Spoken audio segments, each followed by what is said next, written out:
BCom second year, economic paper second, macro economics. समष्टि अर्थशास्त्र। समष्टि अर्थशास्त्र क्या है?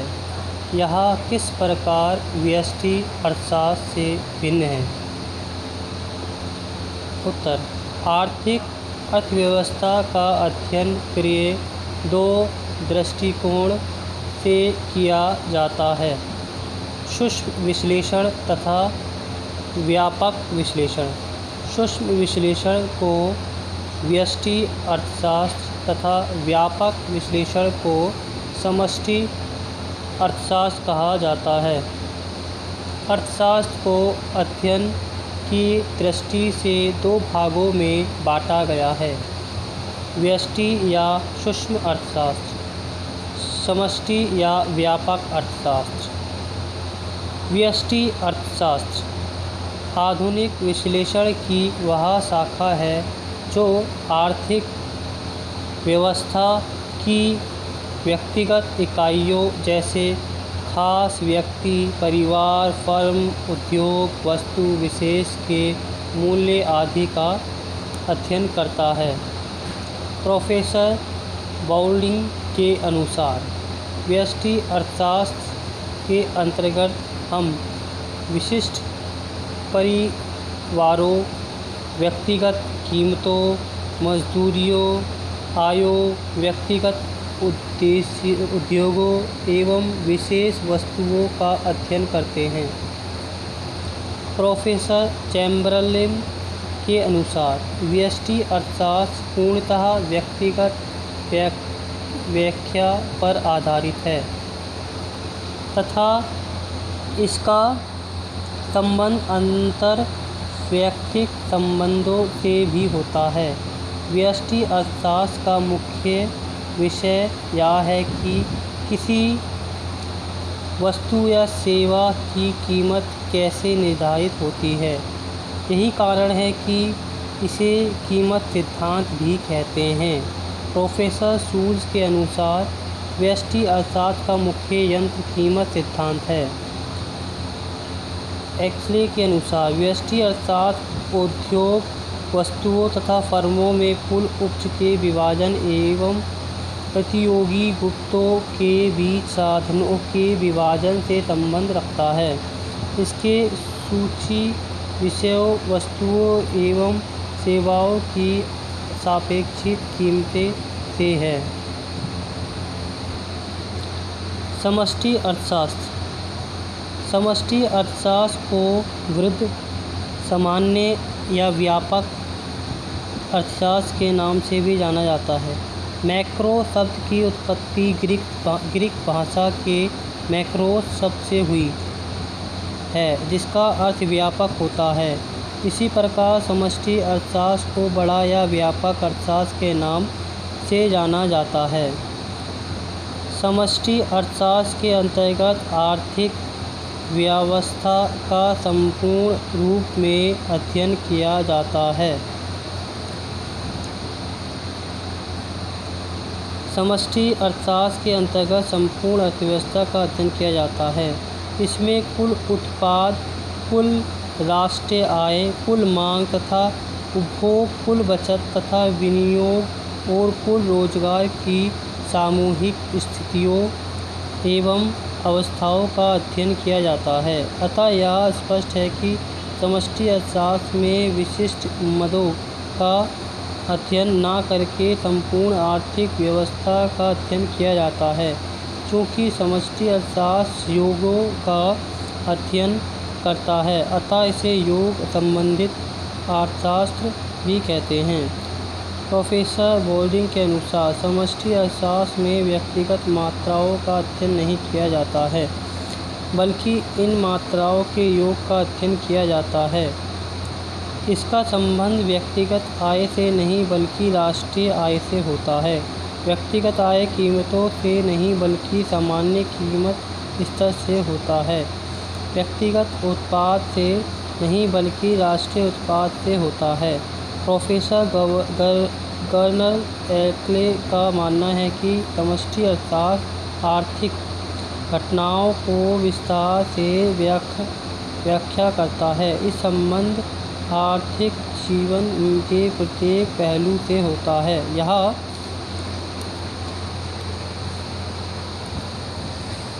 यह संपूर्ण आकार का व्यापक रूप में अध्ययन करता है। यह संपूर्ण जंगल का अध्ययन करता है, न कि अलग अलग पेड़ों का जिन्होंने जंगल का निर्माण किया है। समष्टि अर्थशास्त्र का दूसरा नाम आय सिद्धांत और रोजगार सिद्धांत भी है। प्रोफेसर शूल के अनुसार समष्टि अर्थशास्त्र का मुख्य यंत्र राष्ट्रीय आय विश्लेषण है। बेरोजगारी, आर्थिक उतार चढ़ाव, मुद्रास्फीति या अपस्फीति, अंतर्राष्ट्रीय व्यापार और आर्थिक विकास की समस्याओं से इसका संबंध है। समष्टि अर्थशास्त्र का आय सिद्धांत इसलिए कहते हैं क्योंकि इसमें मुख्य रूप से इन बातों का विश्लेषण किया जाता है कि राष्ट्रीय आय का निर्धारण किस प्रकार होता है, यह किन कारणों से घटती बढ़ती है और संपूर्ण अर्थव्यवस्था का विकास किन तथ्यों के आधार पर होता है। अतएव निष्कर्ष यह कहा जा सकता है कि व्यष्टि अर्थात अर्थव्यवस्था की वैयक्तिक इकाइयों का अध्ययन करता है, जबकि समष्टि अर्थशास्त्र अर्थव्यवस्था का तथा उसके संपूर्ण रूप का। दूसरे शब्दों में व्यष्टि अर्थशास्त्र में वैयक्तिक इकाइयों के उतार चढ़ाव का अध्ययन होता है, जबकि समष्टि अर्थशास्त्र के अंतर्गत संपूर्ण अर्थव्यवस्था के उतार चढ़ाव आदि के विषय में अध्ययन किया जाता है। उदाहरण के लिए में तेल की कीमत में गिरावट के कारणों का अध्ययन व्यष्टि अर्थशास्त्र का विषय है, जबकि 1929-32 की महान आर्थिक मंदी के कारणों की व्याख्या करना समष्टि अर्थशास्त्र का विषय है। व्यष्टि अर्थशास्त्र और समष्टि अर्थशास्त्र में अंतर। व्यष्टि अर्थशास्त्र और समष्टि अर्थशास्त्र में मुख्य अंतर निम्नलिखित है। समूह के स्तर में अंतर। व्यष्टि अर्थशास्त्र में व्यक्तिगत इकाइयों का अध्ययन किया जाता है, जैसे एक फर्म, एक उद्योग आदि, जबकि समष्टि अर्थशास्त्र में आर्थिक समूहों का अध्ययन किया जाता है। अध्ययन क्षेत्र में अंतर। व्यष्टि अर्थशास्त्र का मुख्य रूप से कार्यक्षेत्र कीमत सिद्धांत और साधन कीमत सिद्धांत है, जबकि समष्टि अर्थशास्त्र के मुख्य रूप से कार्यक्षेत्र, आय और रोजगार सिद्धांत तथा विकास सिद्धांत है। अध्ययन के तरीकों में अंतर। व्यष्टि अर्थशास्त्र से संबंधित नियमों और समस्याओं के विवेचन की मुख्य मान्यता है। अन्य बातें समान रहे, परंतु समष्टि अर्थशास्त्र से संबंधित समस्याओं के विवेचन के लिए इस प्रकार की कोई मान्यता नहीं है। विरोधाभास की स्थिति। कई निष्कर्ष ऐसे हैं जो एक आर्थिक इकाई के संदर्भ में ठीक रहा है, परंतु सारी अर्थव्यवस्था के संदर्भ में नहीं। यह विरोधाभास की स्थिति कहलाती है। उदाहरणतः एक व्यक्ति विशेष के लिए बैंक से अपनी जमा पूंजी निकालना ठीक है, परंतु सारी अर्थव्यवस्था के लिए नहीं। दूसरा, आधारभूत अंतर। प्रोफेसर थीमिया के अनुसार दोनों अर्थशास्त्रियों में एक मौलिक अंतर है। उनके अनुसार व्यष्टि अर्थशास्त्र का मुख्य आधारित तत्व कीमत है, जबकि समष्टि अर्थशास्त्र का मुख्य आधारित तत्व आय है। विकास का क्रम। व्यष्टि अर्थशास्त्र की आरंभिक विकास प्रक्रिया का आधार रहा है। समष्टि अर्थशास्त्र का विकास तो 20वीं शताब्दी को ही देन है, 20वीं शताब्दी की ही देन है। दूसरा क्वेश्चन, एक अर्थव्यवस्था की समष्टि अर्थशास्त्र की समस्याओं का वर्णन कीजिए। वर्तमान समय में समष्टि अर्थशास्त्र का महत्व दिन प्रतिदिन बढ़ता जा रहा है। इसके अंतर्गत अर्थव्यवस्था के संपूर्ण ढांचे की क्रियाओं का अध्ययन किया जाता है।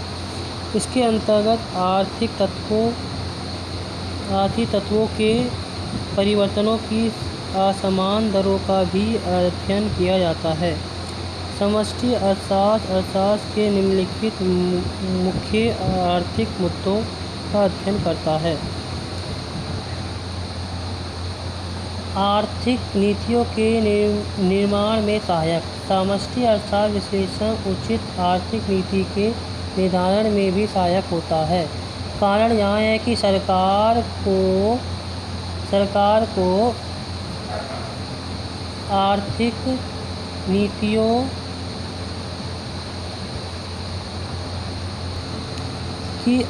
नीतियों का संबंध व्यक्तियों से ना होकर व्यक्तियों के समूह या संपूर्ण समाज से होता है। अतः सरकार आर्थिक नीति का निर्माण संपूर्ण समाज को ध्यान में रखते हुए करती है। जटिल अर्थव्यवस्था की जानकारी में सहायक। वर्तमान अर्थव्यवस्था काफ़ी जटिल होती जा रही है। समष्टि आर्थिक विश्लेषण से जटिल आर्थिक व्यवस्था पूर्ण कार्यप्रणाली की जानकारी आसानी से की जा सकती है। इसका कारण यह है कि किसी बाह्य आर्थिक संगठन का वर्णन अलग अलग रूप में करना कठिन होता है। आर्थिक समस्याओं को सुलझाने में सहायक। व्यष्टि आर्थिक विश्लेषण आधुनिक अर्थशास्त्रियों के लिए भी काफ़ी उपयोगी है, क्योंकि वर्तमान आर्थिक समस्याओं को सुलझाने में उनकी मदद करता है। उदाहरण के लिए एक राष्ट्रीय आय, रोजगार, उत्पादन आदि समस्याओं को समष्टि आर्थिक विश्लेषण द्वारा समझकर अर्थशास्त्र आसानी से उनके हल के लिए सुझाव प्रस्तुत करते हैं। मुद्रास्फीति तथा मुद्रा संकुचन के नियंत्रण में सहायक। समष्टि अर्थशास्त्र द्वारा हम मुद्रास्फीति तथा मुद्रा संकुचन जैसी मौलिक समस्याओं का समाधान आसानी से निकाल सकते हैं। वर्तमान आर्थिक व्यवस्थाएं में मुद्रा का एक महत्वपूर्ण स्थान है तथा इसके मूल्य में जो परिवर्तन आते हैं उनका प्रभाव समाज के विभिन्न वर्गों पर पड़ता है। अतः समष्टि अर्थशास्त्र ही यह बताता है कि मुद्रास्फीति एक मुद्रा संकुचन के संबंध में कौन सी उचित नीति अपनाई जाए जिससे इन दोनों समस्याओं के बुरे परिणामों से बचा जा सके। राष्ट्रीय आय के निर्धारण में सहायक। राष्ट्रीय आय के रूप में अर्थव्यवस्था के समस्त कार्यों का मूल्यांकन करने के लिए समष्टि अर्थशास्त्र का अध्ययन आवश्यक है। राष्ट्रीय आय के आंकड़े आर्थिक सक्रियता के स्तर का पूर्ण अनुमान लगाने तथा अर्थव्यवस्था के अंतर्गत लोगों के भिन्न भिन्न वर्गों में आय के वितरण को समझने में सहायक होते हैं। रोजगार का सिद्धांत। समष्टि अर्थशास्त्र रोजगार का सिद्धांत प्रतिपादित कर हमें बताता है कि किन निर्धारक तत्वों पर रोजगार निर्भर करता है। इस सिद्धांत के आधार पर उचित आर्थिक नीति अपना कर देश में रोजगार प्राप्त किया जा सकता है। अंतर्राष्ट्रीय तुलनाएं। समष्टि अर्थशास्त्र अंतर्राष्ट्रीय तुलना में सहायक होता है। उदाहरण के लिए विभिन्न अर्थव्यवस्थाओं में प्रति व्यक्ति आय के स्तर, उपभोग एवं बचत की तुलना करने में समष्टि अर्थशास्त्र बहुत अधिक उपयोगी सिद्ध होता है। इसी प्रकार विभिन्न देशों के बीच विनिमय दर का निर्धारण समष्टि अर्थशास्त्र समष्टिगत आर्थिक विश्लेषण पर निर्भर करता है। समष्टि अर्थशास्त्र द्वारा यह भी पता चलता है कि आर्थिक उतार चढ़ाव क्यों होते हैं। इसके द्वारा इन उतार चढ़ावों की तीव्रता को कम किया जा सकता है। विकास का अर्थशास्त्र भी समष्टि अर्थशास्त्र के अध्ययन का विषय है। समष्टि अर्थशास्त्र के आधार पर एक अर्थव्यवस्था के साधनों एवं क्षमताओं की जानकारी प्राप्त की जाती है।